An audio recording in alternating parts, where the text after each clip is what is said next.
She called me a paranoid old man. Wait till she sees what I found on the credit card bill. She brushed it off casually. It's just likes on Instagram. Don't be so insecure. I replied, you're right. Then I started posting photos she'd taken of me, photos where I stood next to someone else. When her friend commented, upgrade, she finally stopped scrolling. My name is Martin, 54 years old, and I run a custom furniture workshop. Earning my living with my hands, I only value things and people that are solid, genuine, and honest. I thought my relationship was the same. I'd been with Selena for 3 years. She's 41, a photographer full of artistic flair, but utterly obsessed with the online world. I'm the exact opposite. To me, social media is just my business's website. But if it's her passion, I was willing to respect it.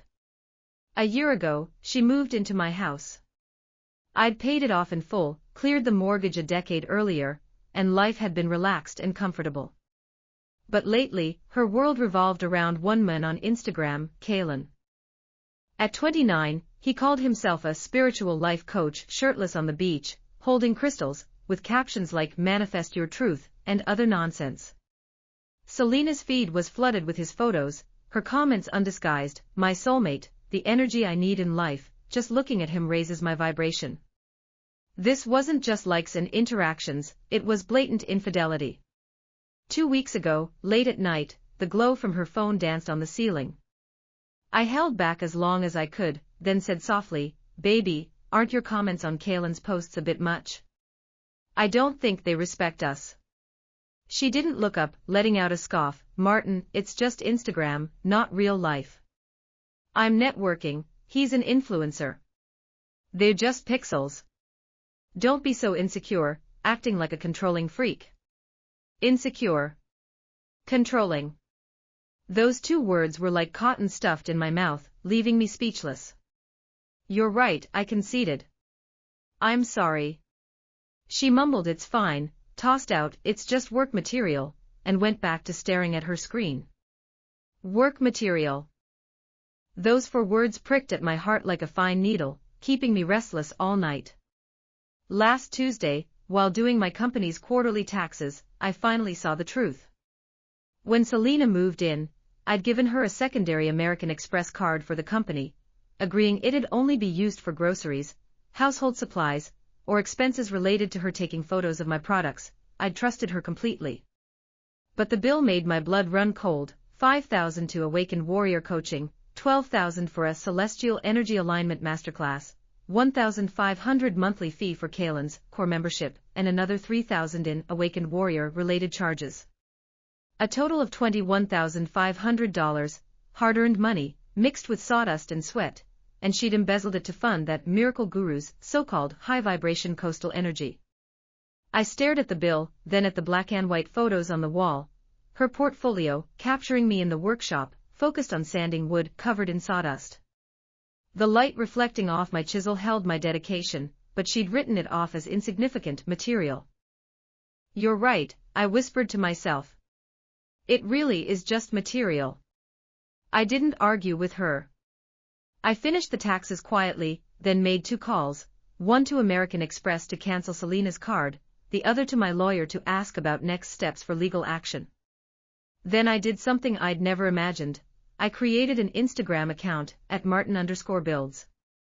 I dug through her portfolio, picked a photo of me sanding walnut wood with sunlight streaming over the workbench, and captioned it, "Focused on creating things that stand the test of time.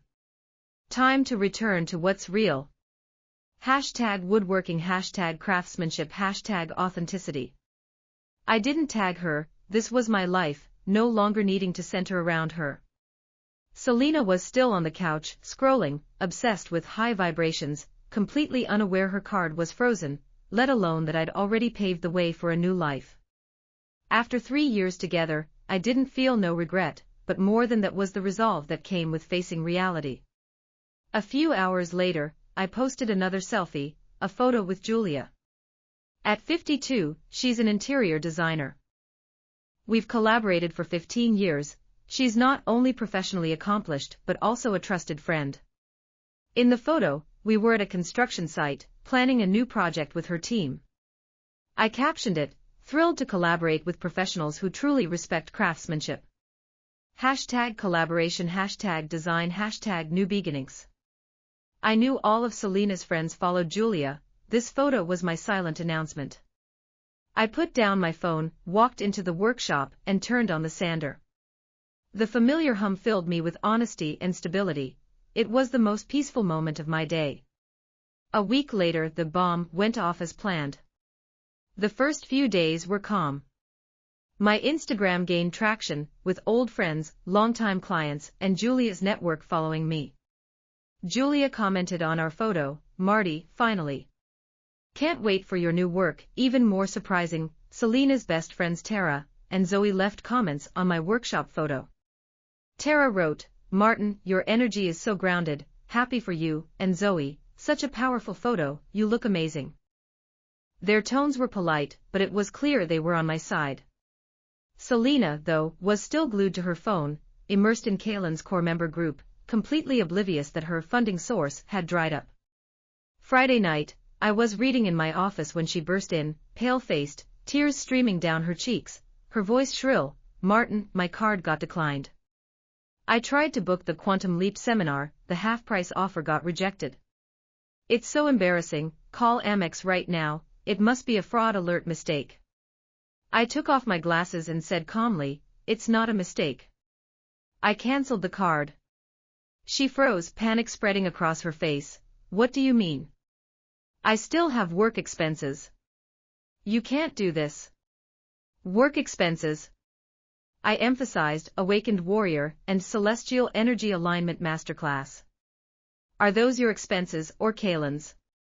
"Selena," I saw the bill, $21,500. She went rigid, her face turning as white as a sheet. All her pretense crumbled in an instant. "That's an investment in my personal brand. For my mental health and career," she stammered, defending herself. "Your career or Kaylin's?" I stood up. "You said it was just likes, just material. You called me insecure, accused me of meddling, but you're using my money to fund your online boyfriend." Panic quickly turned to anger. She started throwing a tantrum. "You snooped through my credit card statements. I've given so much to this family, and you're just a controlling, paranoid old man." Controlling. There it was again. "You're right," I said, still calm. "Checking my own company's bills is controlling. Then I'll stop controlling and end this for good." I walked past her toward the hallway. "I've spoken to my lawyer. This house isn't yours, you're just a guest. You have 30 days to pack your things and leave. You can't kick me out." "I have rights," she screamed. "Your right is to pack your bags, or have your lawyer talk to mine." With that, I turned and went back to my office. She stood frozen, then grabbed her phone and started typing frantically, probably crying to her friends, painting herself as the victim. Let her. I didn't care anymore. I opened Instagram, picked a photo she'd taken of me at a charity gala last year. She'd spent an hour adjusting the lighting to make me look deep and handsome. I captioned it, "Sometimes you have to clear out the old and broken to make space for something new and solid." Hashtag moving forward, hashtag honesty, hashtag integrity, hashtag future forward. As soon as I put down my phone, a sharp scream came from the living room, "You bastard." I leaned back in my chair, a sense of relief spreading across my face. She'd finally stopped scrolling and seen the truth right in front of her. On moving day, she arrived with Tara and Zoe to help. When she tried to leave with a box containing my burlwood carving, I stopped her. "That carving isn't yours." I pulled out the appraisal report on my phone. Tara and Zoe's expressions turned complicated instantly. Selena's lies were exposed on the spot. She broke down crying, but no one stood by her side this time. Tara and Zoe shook their heads and left, leaving Selena to drag her luggage away in embarrassment. That night, I posted a photo on Instagram, just my calloused hands holding a piece of wood. Caption: "The house is quiet. Time to build something new." Hashtag spring cleaning, hashtag honesty, hashtag craftsmanship. The comments were filled with warmth. Zoe sent me a private message, "If you need a witness, let me know anytime." 3 months later, I changed the locks and had the house thoroughly cleaned, a sort of exorcism, wiping away all traces of the past. The follow-up wasn't dramatic like in movies, just the tediousness of real life. My lawyer sent Selena a demand letter, including the bill and screenshots of her affectionate comments on Kaylin's posts, demanding repayment of $21,500. If she refused, we'd sue for fraud and embezzlement, and a copy was sent to Kaylin's Awakened Warrior Coaching. My lawyer made it clear, if Kaylin was named as a co-defendant, his coaching career would be over for good. Kaylin folded immediately.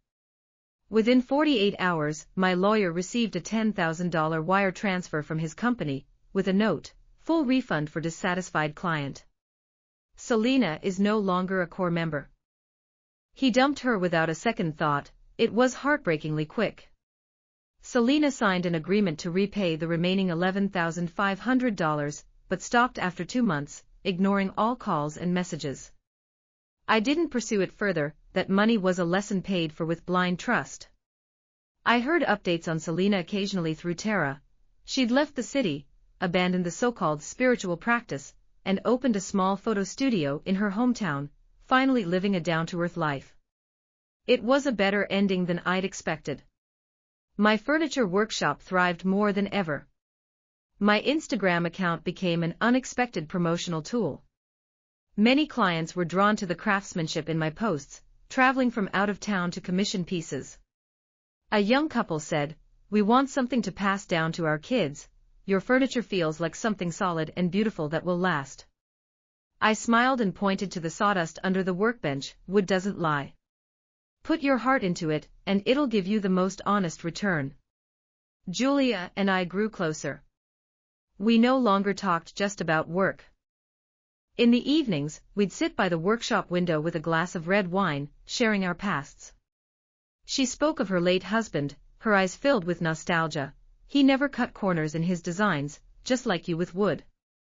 I told her about the hardships of starting my business, the tools and wood that had seen me through tough times, and it brought tears to her eyes. Our conversations had no empty talk of energy or manifestation, only the authenticity of life, the dedication to craft, and mutual understanding. Once she looked at the burlwood carving on the wall and asked softly, "Do you keep it because you're attached to the object?"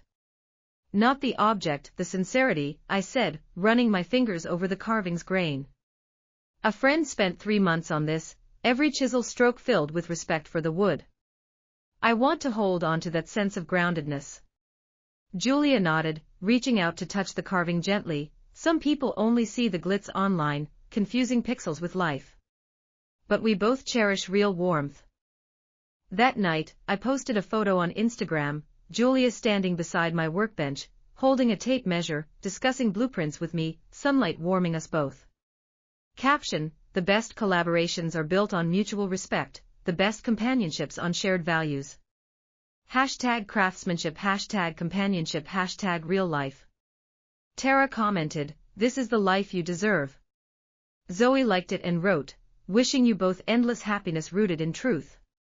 As for Kaylin, his spiritual empire crumbled soon after. Former students exposed his courses as empty slogans, his crystals as cheap knockoffs, and his credentials as fake.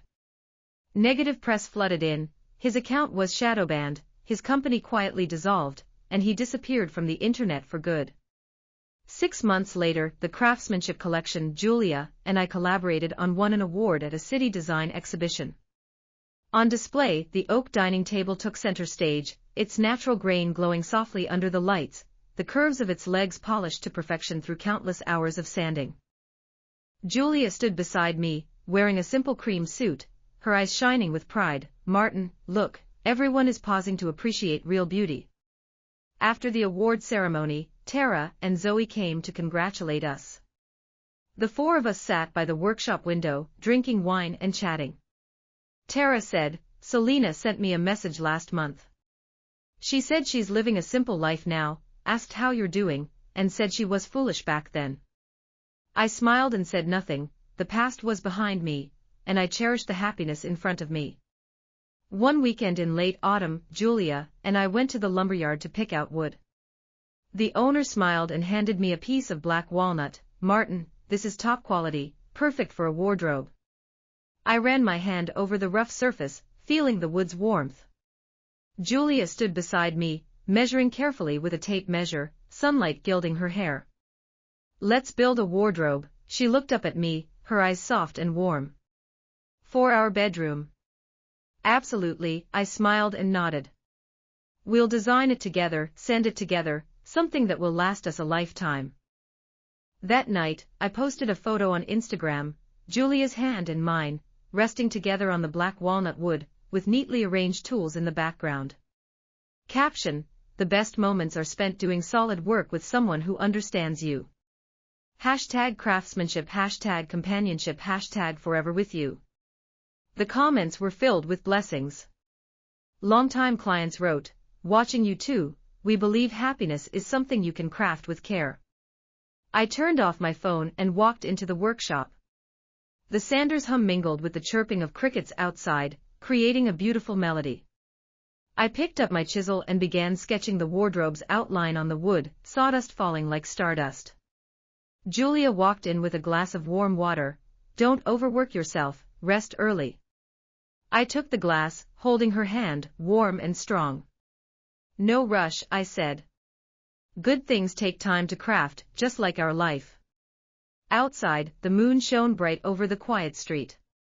Inside, the scent of wood filled the air, the light warm and soft. I knew the tangled lies of the past had long since faded away with the sawdust and time. And I'd finally found my happiness, not in likes or online fame, but in the companionship of someone dear, the warmth of my hands at work, and that unshakable faith in sincerity and craftsmanship. Life is like a piece of uncarved wood, rough, ordinary maybe, but with dedication and authenticity, it can bloom into something truly beautiful. That's the truth I've learned in 54 years of living.